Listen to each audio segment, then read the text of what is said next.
Hi! I just got an email from Caitlin who was telling me she has spastic diplegia CP and she is about to get her first chair. And she had some questions for me, so I thought I would answer them.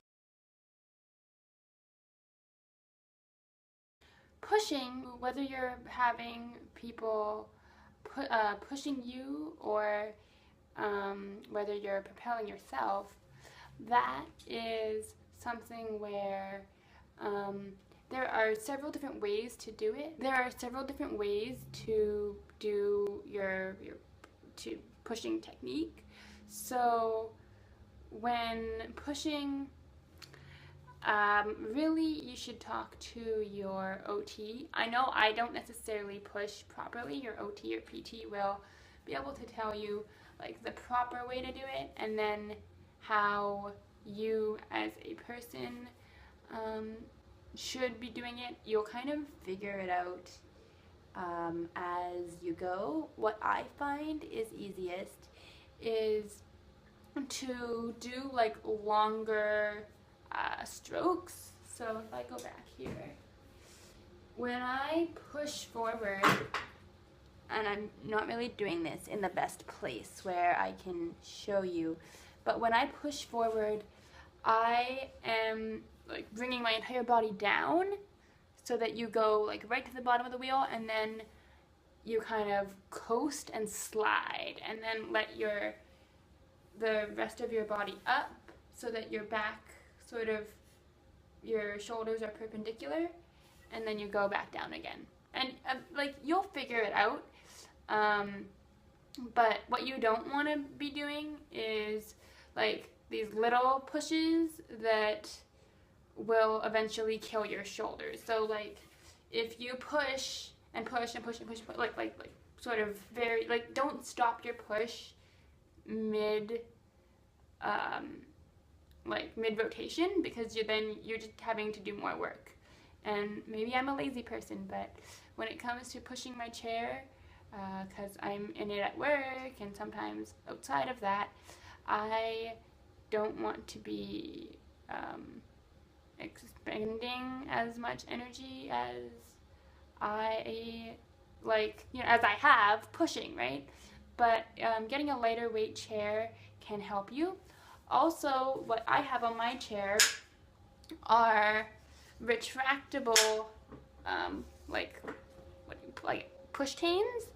So these ones, they just fold down. Like there's a little button on them, so you can see they fold down, or I can just pull them up, but I can also fold them down again.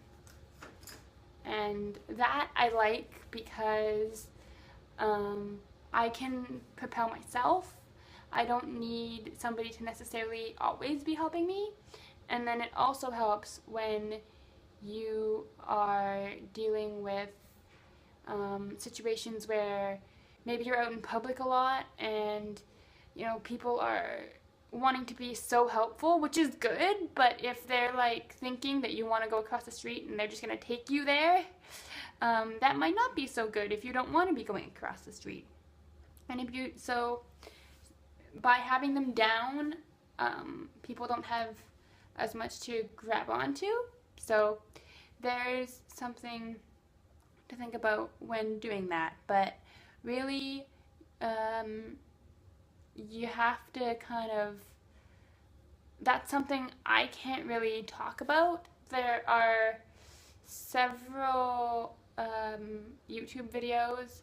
If I can find the one that I found most helpful, I will link it down below. But you can just Google like how to push a wheelchair, and there's a whole like science to it. But quite honestly, I think the best way to do it is to just kind of do it and find what works for you, especially if you have like a gimpy arm like I do. And I think Caitlin said she had the same kind of arm issue. your best friend is going to be either coated hand rims,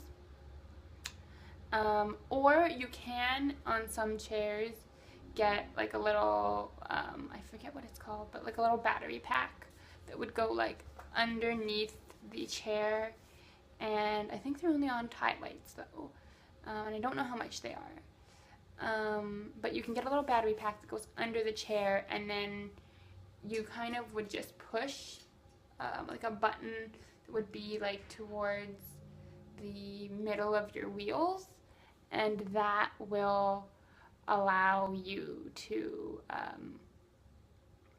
turn the like propulsion on so that your push goes a lot further. So then your chair would be like partially motorized. Now, yeah, I don't know anything about that, but you can Google that or look into that. Again, if I can find a link to a video where they show that, I will put it down below for sure. I hope that this video at least answered some of your questions, Caitlin, and some of your questions to a very short guide, a beginner's guide, if you will, as to how to order a wheelchair and my experiences. If you have any other questions or would like to see like a specific video of like how my chair breaks down and how to put it back together and all of that, feel free to leave it down below. And if there are specific questions like how do I deal with a popped tire if I don't have another like tube around, let me know, and I may be able to get my friend back here, and we will do possibly a series as long as he's up for it.